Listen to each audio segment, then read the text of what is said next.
When we think about FPS games, all we think about is aim. That's the biggest skill gap between players, and the sick shot is the best highlight of our game. Well, it's not necessarily true, since other factors like game sense or util usage are also crucial, but somehow aim is still the number one thing everyone wanna get better at, because it feels so rewarding to one-tap someone with the new Vandal skin we bought.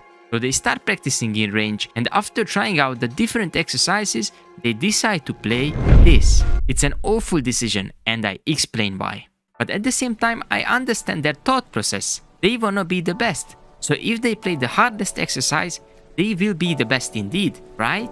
Well, this is actually incorrect. Pros and extremely good players are on that level because they build up to it. They didn't start with being the best of the best on day one, and likely they didn't start with the hardest exercise either. Now during their streams, they do play hard bots with a Vandal, and it's crazy that they only miss 1 or 2. But we gotta understand that they have years of easy and medium bots behind that. The difference between you and the pro is that the pro does the easy things very consistently. Can he pop off sometimes and hit crazy shots? Yes, obviously. Just like you can have the game of your life when every bullet is a headshot and the enemy thinks you are either a smurf or a cheater.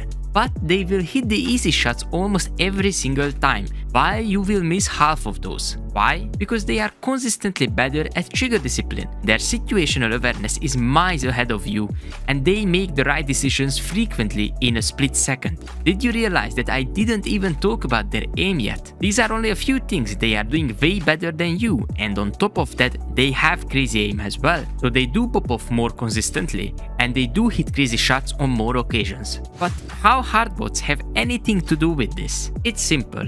In life or in games, everything has a learning curve. You can't start studying a subject at the 3rd year of university and expect to be the best student they have ever had. You need to build up to it. So instead of starting with extremely hard flicks on hard bots with the speed of light, try to think long term. If I do easy bots and I always hit 30 out of 30 with ease, that's the moment when I know I can move on. It will mean that if someone in game will be shift walking to the side and accidentally doesn't clear the angle you are staying at, you're gonna be able to shoot him and won't miss. Because you are very consistent with the easy bots, you will find this situation quite alright. These slower exercises will slow down your aim, so you will take your time to aim and have a perfect shot on the enemies. While grinding on the hard bots will lead to flicky aim style, where you will rely on hitting crazy flicks, and that won't ever be consistent. By depending on flicks, we deny ourselves the opportunity to improve our crosshair placement and relax decision making.